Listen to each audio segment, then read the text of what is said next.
आप देख रहे हैं नमस्ते जी और आज हमारे साथ हैं समाज सेवक और व्यवसायी श्री दिलजीत राणा। दिलजीत साहब, मैं आपसे पहले तो ये पूछूंगी कि आपका जन्म फिलौर में हुआ, पंजाब में। आप वहां के रहने वाले थे और अब आप आयरलैंड के बहुत ही मशहूर, कामयाब और अमीर व्यवसायी हैं। तो ये जो आपका सफर है, ये आपने कैसे तय किया? वो सफर तो है चल के, बस पे, साइकिल पे। बचपन में नेहरू जी का एक स्पीच सुनी, तो उसमें उन्होंने कहा गिर पड़े, गिर के उठे, फिर चल दिए, इस तरह तय की है हमने मंजिलें। तो मेरा किस्सा भी वही है। बहुत अप्स एंड डाउन देखे ज़िंदगी में।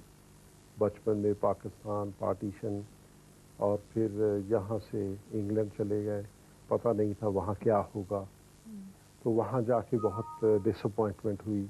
जब अच्छी कोई नौकरी ना मिली तो फैक्ट्री में काम करना पड़ा, पोस्ट ऑफिस में काम करना पड़ा। काफ़ी मायूसी हुई कि यहाँ तो बीए करके गवर्नमेंट एम्प्लॉय बन गए, तो गवर्नमेंट का पता ही है कि गवर्नमेंट के मुलाजिम की काफ़ी अच्छी होती है, इज्जत, रोब भी चलाते हैं जैसे भी ना। तो वहाँ जाके वो सभी फ्लैट हो गया। बिल्कुल। हाँ, तो फिर ये है कि हौसला छोड़ने की बात नहीं थी। ये सोचा कि भाई अगर वापस चले गए फिर तो डिफीट हो जाएगी, हार मान ली। तो हार मान ली हमारे राजपूतों के कैरेक्टर में है नहीं। बहरहाल दिलजीत राणा साहब की जो कहानी है वो अपने आप में बहुत दिलचस्प कहानी है कि किस तरह से ये पंजाब से आयरलैंड गए और जेब में बहुत कम पैसे थे, लेकिन आज ये आयरलैंड के सबसे अमीर व्यक्तियों में से एक हैं। ये कैसे संभव हुआ, ये हम जानेंगे फुर्सत में देखने के बाद। आप देख रहे हैं नमस्ते जी और आज हमारे साथ हैं समाज सेवक और व्यवसायी श्री दिलजीत राणा। तो आपके पास कितने पैसे थे जब आप पहुंचे इंग्लैंड? आपकी जेब में कितने पैसे थे?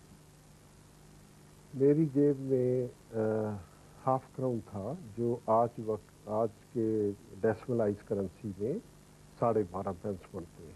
और हिंदुस्तानी करेंसी उस वक्त इंडियन गवर्नमेंट की फॉरेन एक्सचेंज जो थी, रेस्ट्रिक्शन, सिर्फ 75 रुपए की एक्सचेंज आप ले जा सकते थे, उससे ज़्यादा गवर्नमेंट अलाउ नहीं करती थी। तो ये जो आपकी जेब में थे 12.5 पेंस के इक्विवेलेंट, वो रुपए में कितने हुए? रुपए में तकरीबन 6 आने समझ लीजिए उस वक्त के मुताबिक। आप दिल में अरमान और जेब में 6 आने लेकर आप इंग्लैंड पहुंचे। उसके बाद क्या हुआ? उसके बाद वहाँ हमारे दोस्त थे, तो पहले दिन उन्होंने मुझे एयरपोर्ट पे रिसीव किया और वहाँ कॉवेंट्री चले गए, मिडलैंड्स में है इंग्लैंड के। तो वहाँ हफ्ता भर उनके पास रहे, उन्होंने खूब खातिर सेवा की। तो बाद में बताया कि भाई यहाँ नौकरी आजकल मिलनी मुश्किल है। उस वक्त काफ़ी अनएम्प्लॉयमेंट थी वहाँ 63 में। दूसरे ये मुझे अजीब लगा, वो कहने लगे कि फैक्ट्री में जाके जॉब की ट्राई किया करो। मैंने कहा मैं फैक्ट्री, मैं तो वहाँ गवर्नमेंट का मुलाजिम था, इकोनॉमिक्स की बीए की है भाई, तो हम टाई वगैरह लगा के जाने। तो मुझे वो कहने लगे नहीं, टाई उतार के जाओ। तो इवेंचुअली 2-4 हफ्ते बाद ये हुआ कि नहीं भाई, फैक्ट्री में काम करना पड़ेगा, या तो वापस चले जाओ। तो यहाँ से जब मैं गया तो मेरे पेरेंट्स मेरे जाने के हक में नहीं थे। उन्होंने कहा वहाँ तो लोग मजदूरी करने जाते हैं, तेरी अच्छी जॉब है, क्यों जा रहा है तू? बस हमारे दिल में फतूर था बाहर जाने का।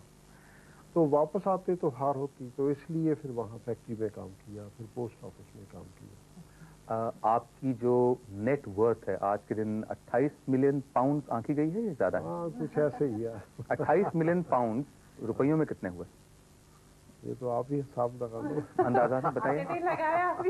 मैं नहीं मान सकता कि आपने हिसाब न लगाया हो, क्योंकि आप हिंदुस्तान में बहुत सारी समाज सेवा की गतिविधियां कर रहे हैं, सब पंजाब में, तो आपने कुछ ना कुछ तो आंका होगा कि 28 मिलियन पाउंड कितने हुए? 1 मिलियन का 7 करोड़ हो जाता है। 1 मिलियन का 7 करोड़ हो जाता है। मल्टीप्लाई नहीं करेंगे हम। कुछ couple of hundreds of crore मतलब। श्री दिलजीत राणा जो 6 आने लेकर गए थे इंग्लैंड, आज जैसे मैंने पहले बताया कि आयरलैंड के सबसे ज्यादा अमीर लोगों में से एक हैं, और ये पंजाब में समाज सेवा का काम कर रहे हैं। यकीनन पंजाब में शायद इनके कुछ ऐसे दोस्त मौजूद हों जो इनको याद रखते हों और ये कार्यक्रम देख रहे हों। ऐसे ही दोस्तों को मिलाने के लिए हमारा एक सेगमेंट है जिसका नाम है आवाज दे कहां है। संदेश भेजना चाहते हैं तो हमें इस पते पर लिखें। आवाज दे कहां है, नमस्ते जी news channel, post box number 3, New Delhi 110001, India, TVC। Email programming@znetwork.com। आप देख रहे हैं नमस्ते जी, और आज हमारे साथ हैं समाज सेवक और व्यवसायी दिलजीत राणा जी। दिलजीत जी, आप 4 बार जिंदगी में पूरी तरह से बर्बाद हो गए, आपका जो बिजनेस है वाइप आउट हो गया, उसके बारे में जरा बताएंगे कैसे हुआ ये?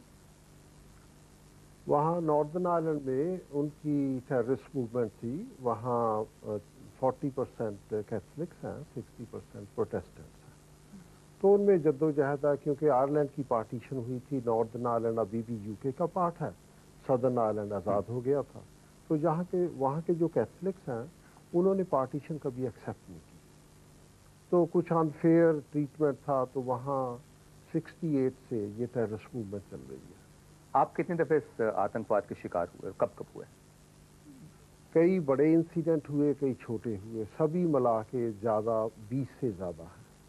लेकिन 4 बार ऐसे हुआ कि जैसे बिजनेस को बहुत धक्का लगा। पहले 71 में हमारे 2 रेस्टोरेंट थे, तो 1 महीने के अंदर दोनों बम से जल गए और हमें बिल्कुल बिजनेस खत्म हो गया पूरी तरह से।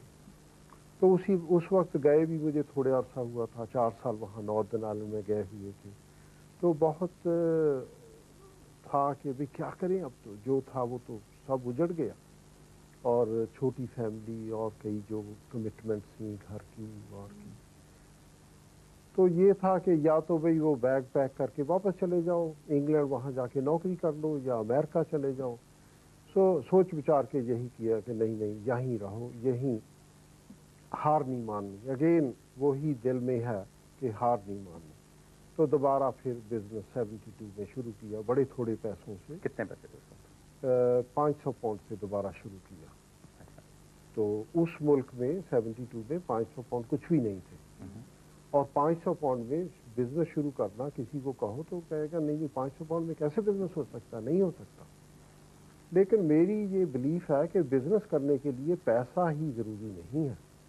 ज़रूरी होता है कि आपका डिटर्मिनेशन क्या है, आपकी प्लानिंग क्या है, और आप किस तरह वो कैलकुलेटेड रिस्क लेते हैं।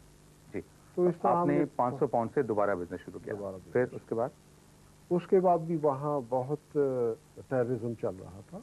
हमने फैशन बुटीक खोली, तो कई बार ऐसे होता था कि कोई लेडी ट्राई कर रही है बुटीक में, तो उधर से बम स्केयर हो गया कि चलो चलो चलो निकलो, इस एरिया में बम है। तो उसने कपड़े हमारे पहने हुए, उसके पुराने कपड़े हमारे वो फिटिंग रूम लटक रहे हैं। तो हम बाहर खड़े इंतजार कर रहे हैं, और उसे भी चाहा कि वो चली ना जाए। तो 2 दफे तो ये हुआ, तीसरी दफे आपका बिजनेस पे क्या असर हुआ?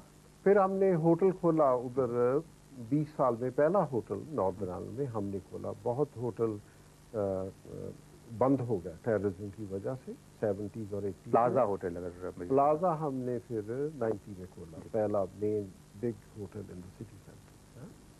तो उसमें भी फिर पहले कुछ महीने तो ठीक रहा, लेकिन नवंबर 91 से लेके 18 महीने में 200 तो होक्स कॉल हुई कि जी वो बम है। तो कई बार होक्स कॉल से भी होटल में इतनी डिस्ट्रक्शन होती है जैसे रियल होती है, क्योंकि सारे ग्राहकों को रात को, आधी रात सर्दी के मौसम में, चलो भाई बाहर चलो, इंतज़ार करो जब तक सभी चेक ना हो जाए, आप अंदर नहीं आ सकते। तो 3 बार वहाँ काफ़ी बम चला। एक बार बाहर कार बम रख गए थे, एक बार होटल के अंदर रख गए। ये जो अटैक्स हुई ये खासकर आप पर हुए क्योंकि आप वहाँ के नहीं हैं इसलिए? नहीं, मेरा ये ख्याल नहीं है कि उन्होंने अटैक मेरे होटल होने की वजह से किए। वैसे ही इकोनॉमिक टारगेट कोई भी जो थे वो समझते थे कि ये लेजिटिमेट टारगेट्स हैं, जो भी बिजनेस है, ताकि बिजनेस डिस्ट्रॉय होगा तो कॉन्फिडेंस सिटी में डिस्ट्रॉय होगा। कॉन्फिडेंस डिस्ट्रॉय होना तो टेररिस्ट का ऑब्जेक्टिव होता है। तो इसलिए वहाँ काफ़ी जद्दोजहद हमने देखी। जी। तो पिछली दफे आपने नए सिरे से शुरुआत कब की?